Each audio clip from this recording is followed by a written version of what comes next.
आम धारणा के विपरीत कि इस्लाम में अंगदान निषिद्ध है, world organisation of religions and knowledge work इस भ्रांति को तोड़ने के लिए एक अभूतपूर्व पहल कर रहा है।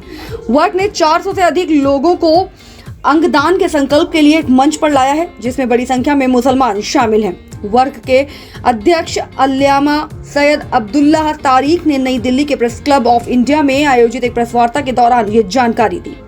उन्होंने बताया कि अंगदान समाज में एक जीवन रक्षक कार्य की व्यापक समझ और स्वीकृति को बढ़ावा देता है। इस अवसर पर वर्क 36 उत्कृष्ट एनजीओ और व्यक्तियों को समाज और मानवता के प्रति उनके आदित्य योगदान के लिए सम्मानित करेगा, जो समाज और मानवता के लिए महत्वपूर्ण कार्य कर रहे हैं। वर्क के अनुसार ये संगठन सामाजिक परिवर्तन की दिशा में अग्रणी रहे हैं और उनके प्रयासों की सराहना करते हुए वर्क को गर्व महसूस होता है। वर्क की केंद्रीय सचिव और वर्क महिला विंग की अध्यक्ष सुश्री सुमू तारिक ने बताया कि वर्क देश के 200 से ज्यादा जिलों में कई अन्य देशों में समाज की भलाई के लिए निरंतर काम कर रहा है। उन्होंने कहा कि वर्क बिना किसी सरकारी या बाहरी वित्तीय सहायता के पूरी तरह से स्वनिधि से काम करता है। संगठन के सभी कार्यों के लिए वर्क के समर्पित स्वयंसेवक, जिन्हें वर्कर कहा जाता है, मिलकर अपने संसाधन जुटाते हैं। यह आत्मनिर्भरता और सामूहिक प्रयास का अनोखा मॉडल वर्क के उस मिशन को दर्शाता है जिसमें समाज की सेवा में ईमानदारी और स्वतंत्रता के साथ निभाया जाता है।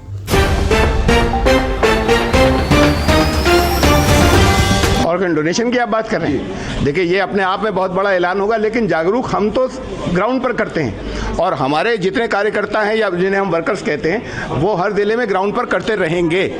लेकिन उसके अंदर बहुत बड़ा सहयोग आप लोगों का होगा कि कितना आप इसको ले जाते हैं आगे, कितना आप कहते हैं, और उसमें हमारे पास बहुत से तर्क हैं जो कुरान के ही हैं, तो हम उन चीज़ों को भी रख सकते हैं। तो ये जब जागरूकता तो असल उससे फैलेगी। हम जितना कर सकते हैं वो कर रहे हैं, हमने शुरू कर दिया और करते रहेंगे। 36 साल आपकी संस्था को हो चुके हैं, 37वां साल बड़े अच्छे से सेलिब्रेशन कर रहे हैं। कहाँ ये कार्यक्रम होने वाला है और कितनी संस्थाओं को आप सम्मानित करने वाले हैं? 36 साल हुए हैं तो 36 संस्थाओं को सम्मानित करना है और कार्यक्रम जो होने जा रहा है वो लोधी रोड के ऊपर श्री सत्य साई इंटरनेशनल सेंटर है, वहाँ पर एक कार्यक्रम होगा। संस्थाओं को सम्मानित करने का मकसद क्या है संस्था का? बस मकसद ये है, उद्देश्य ये है कि ये लोग सब आपस में जुड़ सकें, एक दूसरे को जान सके। बहुत से नहीं जानते, अलग अलग अपना काम कर रहे हैं। वो लोग जो ज़मीनी स्तर पर काम कर रहे हैं, सचमुच कर रहे हैं, तो उनको दूसरे भी पहचाने और उनको वो लोग आपस में भी एक दूसरे को पहचाने। हमें तो कोई भी बुलाता है, हमारा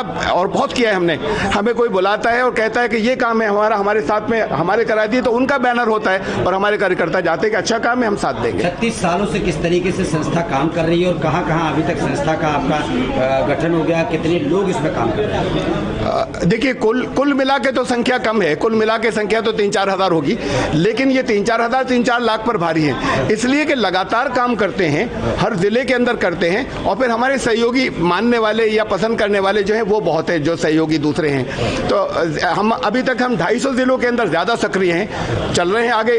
इतना समय भी इसलिए लगा खाली 250 जिलों में, वही कि फिर हमारी जो शर्तें हैं वो ये नहीं कि खाली कोई फॉर्म भर दे, बल्कि बात ये कि उन्हें आकर काम करना पड़ेगा और काम करने में काम करना है और अपना समय निरंतर लगाना भी है और पैसे भी देने हैं। संस्था का उद्देश्य क्या है? बस लास्ट सवाल। संस्था का उद्देश्य एक शब्द में अगर कहूँ तो कंपैशन, करुणा और रहमत।